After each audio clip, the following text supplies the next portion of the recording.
El poder disciplinario del Estado no solo se aplica en las escuelas en todos sus niveles. La alienación generada tiene además el objetivo de utilizar a este sujeto alienado como un cuerpo económico, es decir, un ente que servirá en cuanto a su docilidad al sometimiento, a su capacidad para tributar al Estado y formar parte de las relaciones económicas capitalistas. El crecimiento de una economía capitalista ha exigido la modalidad específica del poder disciplinario, afirma Foucault,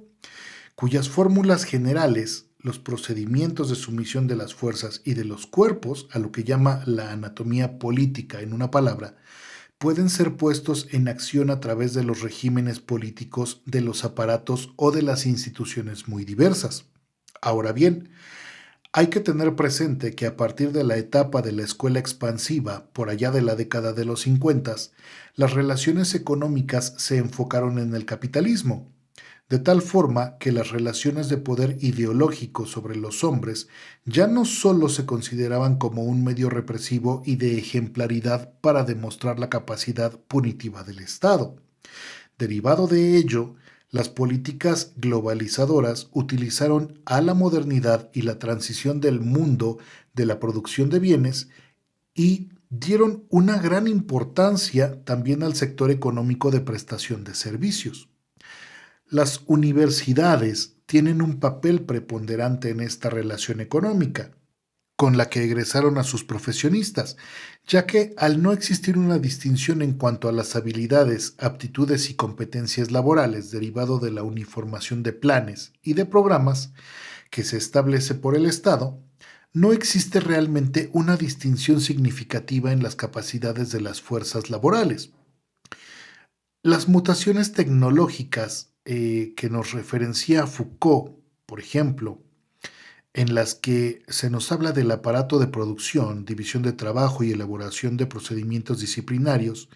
en las que afirmaba se han mantenido un conjunto de relaciones muy estrechas. Cada uno de estos dos ha hecho al otro posible y necesario. Además, cada uno de ellos ha servido al modelo para establecer una pirámide disciplinaria que ha constituido una pequeña célula de poder en el interior. Ahora bien, las tendencias de las universidades expansivas han hecho cada vez más evidente la situación de relación de economía de poder, ya que al egresar una cantidad exponencial de profesionistas que cuentan con un reducido porcentaje de conocimiento y competencias laborales, el mercado de la prestación de servicios disminuye dramáticamente los salarios. La educación escolar en Latinoamérica y principalmente la mexicana no contempla la potencialización del trabajo colaborativo, por lo que la fuerza de trabajo aislada que aprendimos con Marx es una constante en la fuerza laboral. Esa situación que es posible observar en las características de contratación de los profesionistas egresados. Los salarios en México, por ejemplo, no corresponden de nueva cuenta a lo establecido sustantivamente como garantía constitucional, sino que ahora también está establecido como un derecho humano. Pero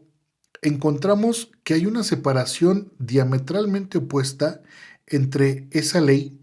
y la cantidad de dinero percibido por un trabajo que además no es representativo de un salario digno ni decoroso.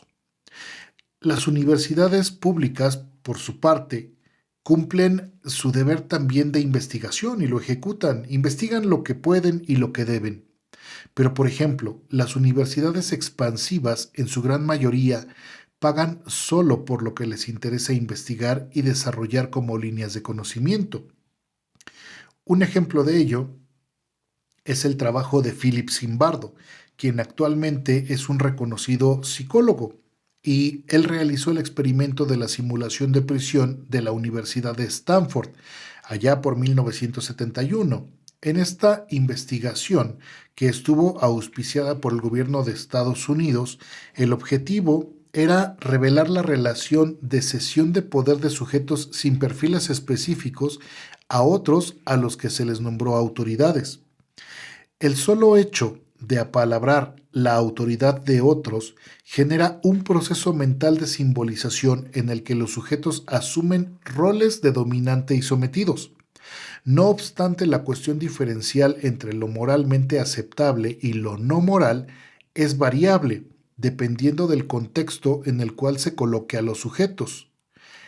El resultado permitió señalar en qué momentos un sujeto es subsumido por las condiciones de poder que lo convierten en un dominante y por otra parte en qué situaciones los dominados ceden su poder y cuándo deciden levantarse contra el dominante. Zimbardo en este experimento se aboca a estudiar científicamente el sometimiento provocado por el aparato represor del Estado, pero con personas en total libertad,